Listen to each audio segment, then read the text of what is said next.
In the Indian tradition, there are four limbs of yoga. There is Raja Yoga, or the path of meditation, Bhakti Yoga, the devotional love of God, Karma Yoga, the selfless service to humanity, and Jnana Yoga, the intellectual inquiry into truth. If the yogi masters yoga, then he becomes a fully functioning human being, living a life of purpose and bliss as he engages the world with his entire body, mind, and spirit.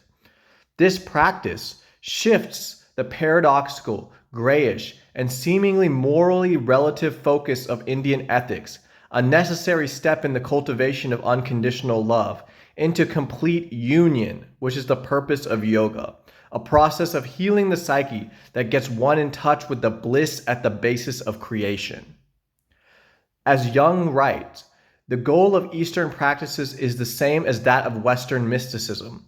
The focus is shifted from the I to the self, from man to God. This means that the I disappears in the self, the man in God. This experience, the union of the conscious and unconscious within the self, is the spiritual equivalent of two lovers in sexual union with each other. Such an existence is the highest end of human being. It is truth, knowledge, and bliss. It weakens and integrates the darkness of the shadow into the light, and this is done by creating a spiritual culture beyond judgment and ego, one of unconditional love that embraces the light and darkness within all humans. As Jung writes, in India, I was principally concerned with the question of the psychological nature of evil. I had been very much impressed by the way this problem is integrated in Indian spiritual life, by the fact that these people are able to integrate the so-called evil without losing face. But we must be careful.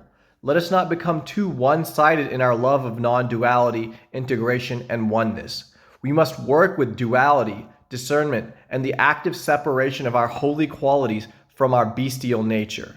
Having a healthy ego is awesome. Having a charismatic and loving persona is great.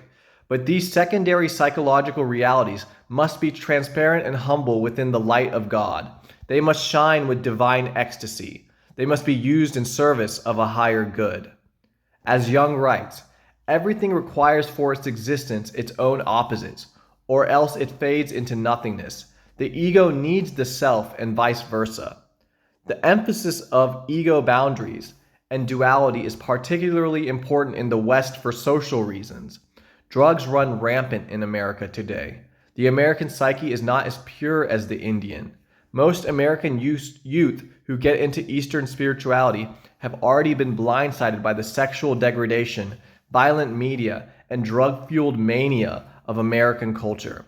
We cannot obliterate the unconscious instincts like the Indian can. Why? Because we are conditioned to immerse ourselves in mindless hedonism from early adolescence.